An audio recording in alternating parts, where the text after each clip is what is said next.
अगर आप दुबई में प्रॉपर्टी खरीदना चाहते हैं लेकिन आपको प्रोसेस समझ में नहीं आ रहा तो ये वीडियो आपके लिए है। Hi, I am Saira and welcome back to my channel. इस वीडियो में हम बात करेंगे EOI expression of interest form की कि वो सबमिट करवाना होता है, यूनिट बुकिंग फॉर्म की, एस्क्रो अकाउंट की, sale and purchase agreement, unit selection, इन सारे टॉपिक्स को हम कवर करेंगे। जब भी दुबई में कोई नया प्रोजेक्ट लॉन्च होता है तो उसके अगेंस्ट अगर आप इंटरेस्टेड हैं और सीरियसली उस प्रोजेक्ट को कंसिडर कर रहे हैं तो एक एक्सप्रेशन ऑफ इंटरेस्ट सबमिट करवाना होता है, जो कि किसी प्रोजेक्ट का 50,000 दिरहम होता है, किसी प्रोजेक्ट का यूनिट वैल्यू के हिसाब से 5% रिफंडेबल डिपॉजिट होता है जो आपको सबमिट करवाना होता है कि आप इस प्रोजेक्ट में इंटरेस्टेड हैं। उसके बाद आ जाती है यूनिट सिलेक्शन की स्टेज। यूनिट सिलेक्शन के लिए आपको एक एक्सपर्ट की एडवाइस चाहिए होती है, जिसमें कि कौन सा व्यू बेटर होगा, कौन से फ्लोर पे जाना चाहिए, क्या लेआउट, इन सब लेआउट्स में से कौन सा लेआउट बेटर है। उस हिसाब से एक एक्सपर्ट आपको बताता है कि ये वाला यूनिट, तो ये सारे फैक्टर्स को कंसिडर करके हम यूनिट की सिलेक्शन करें।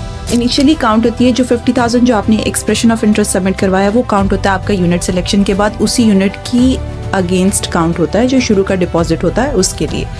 इस प्रोसेस में जो आपको और पेमेंट करनी है उससे पहले एक फॉर्म आता है unit booking form. Unit booking form sign करना होता है, उसमें आपकी डिटेल्स होती हैं, आपके एज पर द पासपोर्ट आपका नेम, हमें आपका एक एड्रेस चाहिए होता है जहाँ पे आप करंटली रह रहे हैं, मोबाइल नंबर चाहिए होता है, ईमेल एड्रेस चाहिए होता है। उसके बाद आप उस इनिशियल कॉन्ट्रैक्ट को साइन करते हैं और रिमेनिंग जो 10% और 20% जो भी डेवलपर का पेमेंट प्लान है उसके अगेंस्ट आप सबमिट करवाते हैं।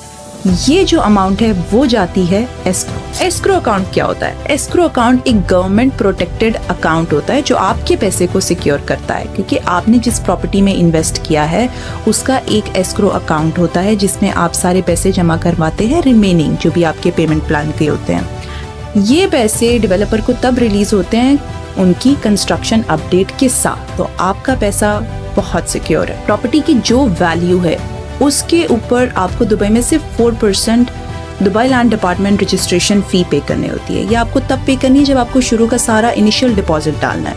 अगला स्टेप है सेल एंड परचेज एग्रीमेंट। ये एक लीगल कॉन्ट्रैक्ट होता है जो कंफर्म करता है कि आप ऑनर हैं। इसमें प्रॉपर्टी की details, payment schedule, handover date और डेवलपर की जिम्मेदारियां होती हैं। जब आप SPA साइन कर देते हैं और सारी पेमेंट जो इनिशियल है 20% है, 10% है, प्लस 4% जो दुबई लैंड डिपार्टमेंट की रजिस्ट्रेशन फीस हो, जब SPA साइन हो जाता है आपकी सारी इनिशियल पेमेंट हो जाती है, 4% DLD की रजिस्ट्रेशन फी भी आपने पे कर दी है, तो डेवलपर जाता है इस साइंड SPA डॉक्यूमेंट के साथ दुबई लैंड डिपार्टमेंट में आपकी प्रॉपर्टी को रजिस्टर करने। अब जब आपकी प्रॉपर्टी रजिस्टर होती है आपको मिलता है अकूद। अकूद एक ऐसा डॉक्यूमेंट है जिसे बोलते हैं प्री टाइटल डीड। जब तक अब आपको आपकी प्रॉपर्टी रेडी नहीं हो जाती, आपको टाइटल डीड प्रॉपर एक नहीं मिल जाती, अकूद वही कंसिडर किया जाता है कि ऑफ प्लान प्रॉपर्टीज की एक टाइटल डीड होती है। तो आज हमने डिस्कस किया वो सारे स्टेप्स और प्रोसीजर्स जिसमें आपको EOI फॉर्म से लेकर आपको यूनिट बुकिंग फॉर्म, आपका इनिशियल डाउन पेमेंट, 4% रजिस्ट्रेशन फ़ी, फिर SPA साइनिंग और अकूद तक कि आपका पूरा स्टेप बाय स्टेप कैसे प्रॉपर्टी खरीदी जाती है और कौन कौन सा डॉक्यूमेंट इसमें इन्वॉल्व होता है।